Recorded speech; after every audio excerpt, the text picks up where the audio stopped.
What's up, guys? This is Ray. Welcome to Asian Filmist, and we're here to talk about the 2011 Japanese movie Ghost of a Chance, directed by Mitani Koki and starring Fukatsu and Nishida Toshiyuki. And the title Ghost of a Chance, if you watch this movie, you might notice that there's like kind of an alternative English title called Once in a Blue Moon, but this movie is never listed as Once in a Blue Moon. This title only appears in the opening credits, but Ghost of a Chance is probably the name you can locate it under. Ghost of a Chance, simply put, is a movie that kind of solidified my love for Mitani Koki. I think up to this point, he's had only a few feature films under his name.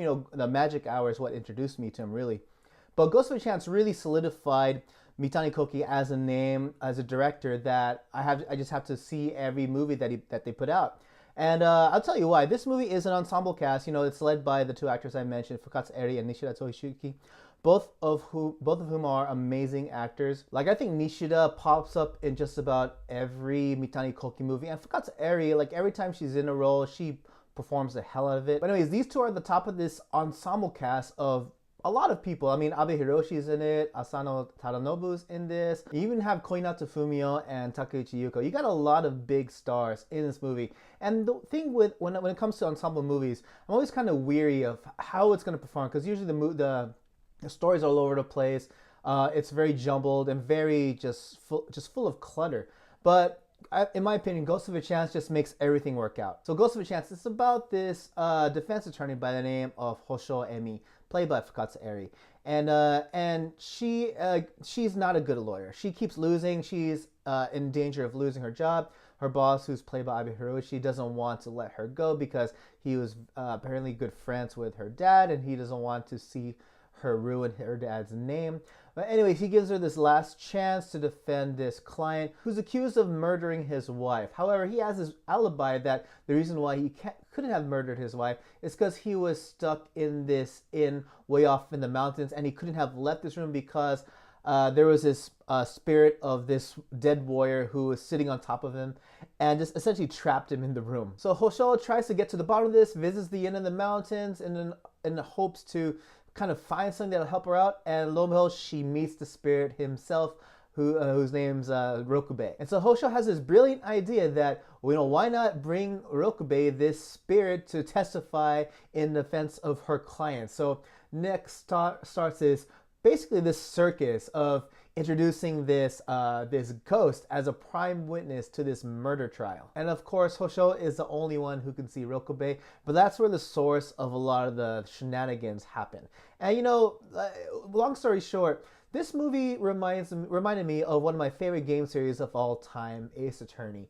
In a sense, you have like this, of course, the center of the story is a defense attorney, and he's surrounded by this cast of just a variety of just different characters. Anyone from, and you got people who are involved in summoning spirits, to those who are just wacky and playing. You have the regular dudes, of course, but they're very few in number, to be honest. Everyone around the main characters are always wacky and weird, and that's what attracted me about this movie, and that is a point of why I love this movie. So talking about the positives, of course, like as I hinted, the characters, the wide variety of characters.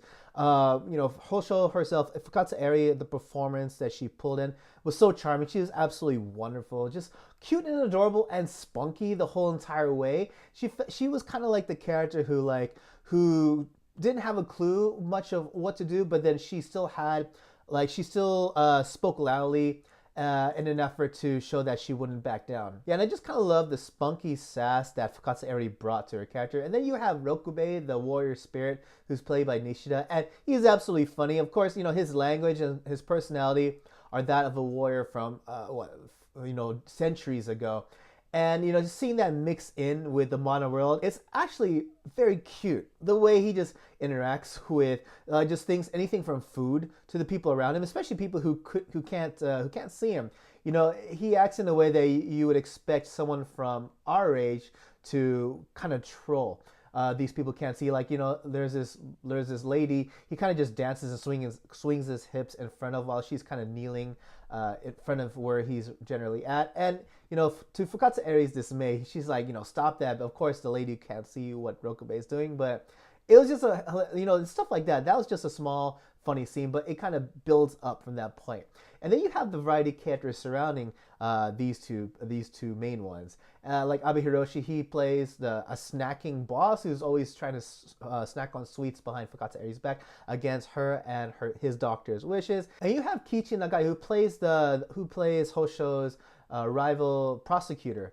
And he's kind of an interesting character too. He comes off as like the straight edge, but he has like these very comedic moments that just, the timing of it is just absolutely perfect. You have a variety of more characters here, but what I like about Ghost of a Chance is that it balances the movie so that way like these multiple characters don't disrupt the narrative. They actually connect well with the central narrative, and that is, Hosho trying to defend her client with the help of Rokubei. And these characters kind of help to that cause. They don't branch off into their own side stories or anything that could derail the overall end goal of the story. And that's something that I like about this movie, is that, even with an ensemble cast of a large number of folks, a large number of big stars, it doesn't derail. And also the comedy, as I hinted, the comedy is absolutely funny. It's not only, it's side-splitting at points and just generally smile-inducing at other points. And all the while, the timing is absolutely perfect. And it's all kind of silly, cartoony kind of comedy stuff that you can expect from a Mitani Koki movie. You've seen any of his other movies and his style of comedy, and it's kind of cartoonish in a way. That's what makes this movie, that's what gives this movie all its charm and all its smiles. It's one of my favorite movies when it comes to comedy in that sense. When it comes to negatives of A Ghost of a Chance, I don't have much, but I have to say something. I would say the way the final conclusion came to be, like you know that there's a bad guy looming in the distance, but you don't really get to see this buildup of this bad guy. You only see this buildup if you want to call it, at the very beginning and at the very final act. Basically, the middle of the story, the later half of the first act and the whole second act is just building up the relationship between Rokubei and Hosho. And you don't really get much of a build-up for the eventual bad guy of this story. It's kind of like one of those reveals that comes in the final. Like, I guess similar as if you were playing one of the Ace Attorney games.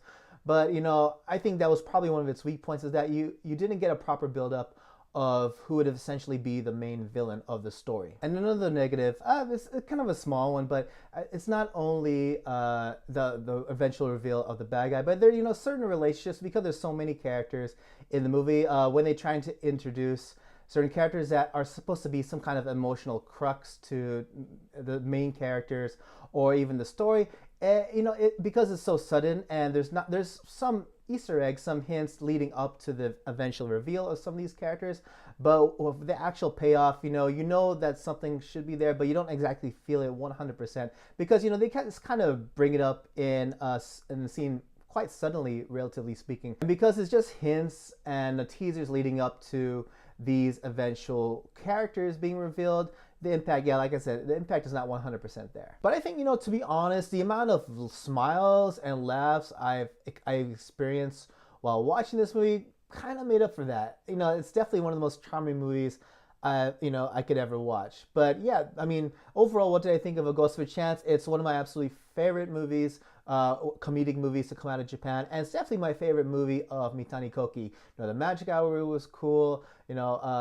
Galaxy Turnpike was okay. Mitani Koki is great at ensemble cast movies and just kind of making them work. And that's what I love about Ghost of a Chance. It has all these characters. It's in a setting reflective of one of my favorite video game series, and it's just full of charm and laughs and just wonderful performances. It's definitely a movie I recommend, even if you're not really a fan of Japanese comedies. I feel like the comedy that's featured in The Ghost of a Chance is pretty universal. I think this movie features a style of comedy that pretty much everyone can enjoy. Yeah, that being said, definitely check it out if you have the chance. But yeah, those are my thoughts on Ghost of a Chance. What did you guys think? Please let me know in the comment section below. If you enjoyed this video, please leave a like. And if you're new to my channel, please subscribe. And if you really enjoy my content, please know you can support Asian Films via Patreon from as little as $1. And yeah, that's about it for me, guys. And as always, everyone, thank you so much for watching. Hope to catch you all again in the next video. Take it easy.